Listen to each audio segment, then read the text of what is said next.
Matt's back again. He's come to pick up another 5 bull calves. So these are off to their new home. How the other ones going? Yeah, going pretty good.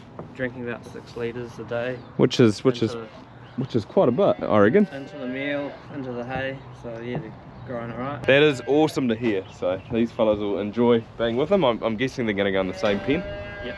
Yeah. Sweet as, nice. But good afternoon everyone and welcome back. Have I got something pretty cool to show you? It has been absolute carnage.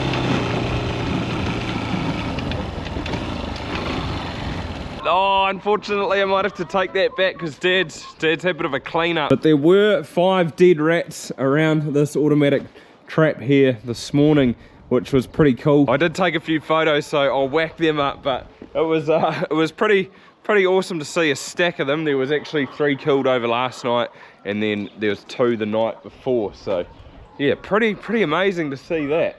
It was sitting down at the walnuts down there because there's quite a lot of rats. They get into the walnuts once they drop. But he unscrewed it from there and set it on the gate because the cows were going to go into that paddock and we didn't want them to sort of play with it or bunt it with their heads and break it. They're going to leave it there for a few more nights and they might have to take it down home and put it around the silage stacks and see if we can get any more. But yeah, unreal results.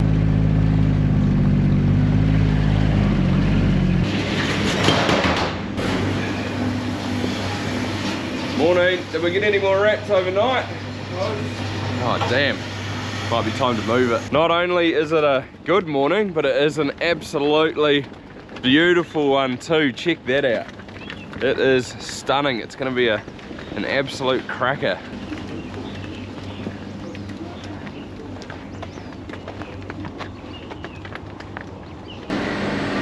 What'd the milk filter look like?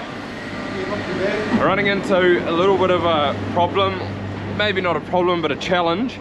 This year is just our cell count is sitting higher than normal. So at the moment it's sitting at about 220,000 and we're struggling to get under that 200 mark. Whereas this time last year we were about down to 120 and it sort of stayed there. So there is a cow in here with mastitis because it showed up on the filter yesterday. Dad's just pulled it out and had a look to make sure it is in this herd rather than in the first one.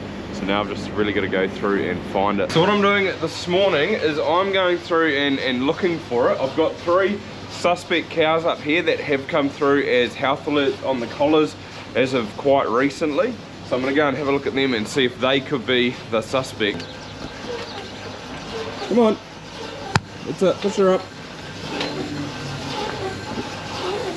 It actually looks pretty white down on the bottom country, sort of through there and up on the hillside. Bit of a good frost this morning. There's one there, 117, that is on the board. Now I'll strip her and see what it looks like. And by stripping, we're just taking a little bit of milk out of each quarter. That looks pretty good. That's nice and white. That looks pretty good too. That looks pretty good. And this quarter here, that looks pretty good as well. So her health alert isn't to do with mastitis, that's one of them ticked off. If one of these cows that I'm looking for hasn't got it, then what I'm going to have to do is strip the whole herd. So just do what I've done, but I've got to do that to every cow, so that takes a while. That's why I'm just focusing on these 3 at the moment.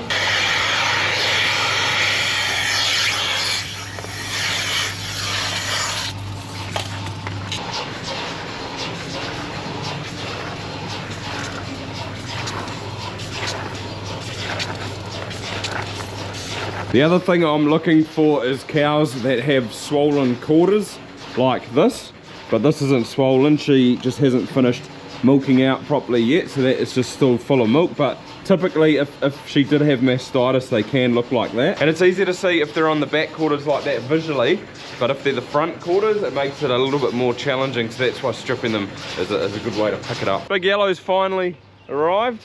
It's warming up slowly. You can see my breath a little bit.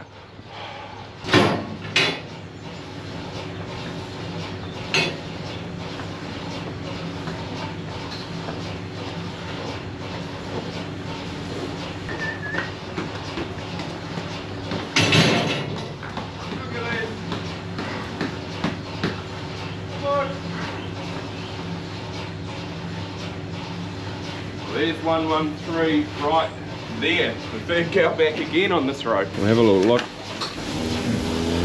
Front 2 are fine. Back one's fine, or back right.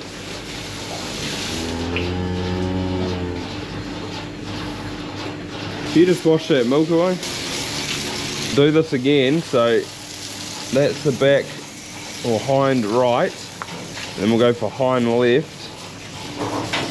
I was wondering if there was discoloration, but it looks a little bit duller than the other quarter. Use that meter, see what it says on that meter. Dad's bought a new milk checker. We found it on Marketplace, Facebook Marketplace. Hey.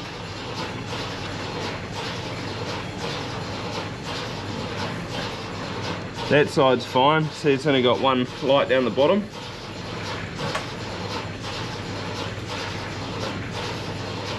Oh, and that side's fine too. She's fine. I haven't used this one too much. It's a mass detect, and you just squirt the milk in the top there and it just comes out a hole in the bottom while you're holding that button, and it comes up on here whether it's normal or abnormal. But yeah, she's sweet as. Here's 93 here, so I can check her right now. I'll let you wash her teats, they're a bit muddy. This one. Yeah. Let's have a little look. That one looks alright. That looks alright. Front left looks fine. Last. And the front right looks fine. Oh, it's not her either, so those 3 cows are fine. Gonna have to go through tomorrow and strip them, and we'll find it. Now, if you're wondering why something like that hasn't been picked up through the collars, well, it depends on the cow. If nothing's changed with the cow's behavior, if she's got mastitis but she's still eating fine and she's still walking and doing everything else, the collar's not going to pick that up. It's only if that behavior changes compared to the herd. So the cow that has got the mastitis, it can't be affecting her too much. Well, that was a bit of a bummer, but I'll go through tomorrow and should be able to find her. These girls have been waiting patiently on the feed pad though. Wasn't all bad. They left a bit of maize behind yesterday, so they've cleaned that up. I came down during milking to check on the heifers, just see if there's any calves, because there's no calves in any of the other mobs, except there was one cow by the cow shed we brought back yesterday, which had calved overnight, so we milked her. So yeah, effectively all the milking's done today. But when I came down, all the cows were on the feed pad anyway. I hadn't shut this gate, and it was pretty hard frosted, so I thought, oh, I'll just shut it and then open it once I get down here.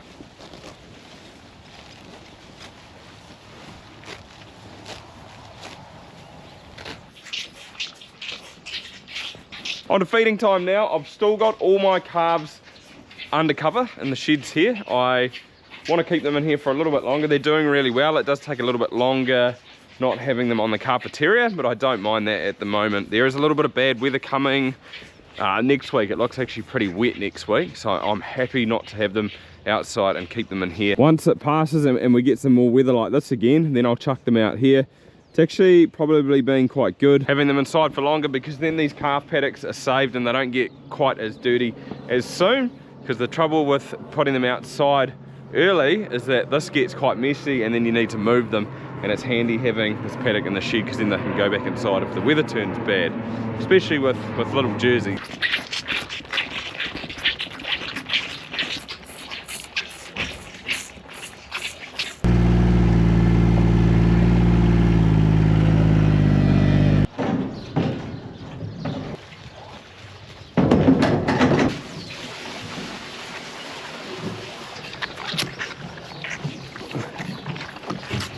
I'm really happy with how they're going though. I think they look great. They're in good condition. They've all been really nice and healthy. I haven't had any problems with my replacements this year, so long may it continue, hopefully, touch wood. But what I have done this year though is something a little bit different, but I have gone through and tagged them all with their calf tags. Usually in the past we've left it till they go out to grazing, then give it to them. So their Nate ones will get given now, and then we put their calf ones in later, just to try and prevent them from getting ripped out. I thought it'll save me a job this year, and it's much easier to do them now. Plus Holly helped me in the weekend, and I went through and DNA tested them all, and it was just so much easier tagging them one day and then coming back through with the punching and getting the ear sample the next. So yeah, I'm definitely going to do it like this from now on. I actually sorted out the samples for her this morning. She is going to put them in the post. I think they were booked in for the 19th. Today might be the 12th, or it might be a little bit after that actually. I don't know what the date is. So I was cutting it a little bit fine, but should be all right. I've just shot up and I've had a little bit of early lunch, and the results of the milk test have come back from yesterday's pickup as well, and the cell count's actually dropped from 220 through to, I think it's about 160, which is pretty good. But I didn't actually ask Dad either this morning if he found much mastitis on the filter. Yeah, 164, so it has dropped right back down. Maybe that cow's got a hard quarter and it didn't get much milk out of it this morning, so need to find it. Since it's such a beautiful day though, I got Dad to shoot in and grab a couple of ton of ammo. I'm gonna start whacking this on now, especially if there's a bit of rain on the way in a few days. I'm gonna try and get where the cows have been, just give us a bit of a boost, and especially on the new grass.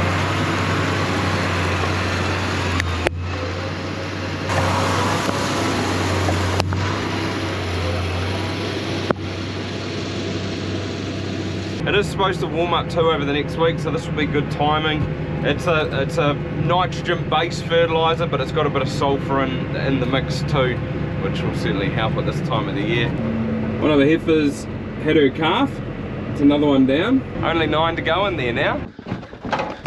I got a few hectares done. I just need to go and do my afternoon jobs now.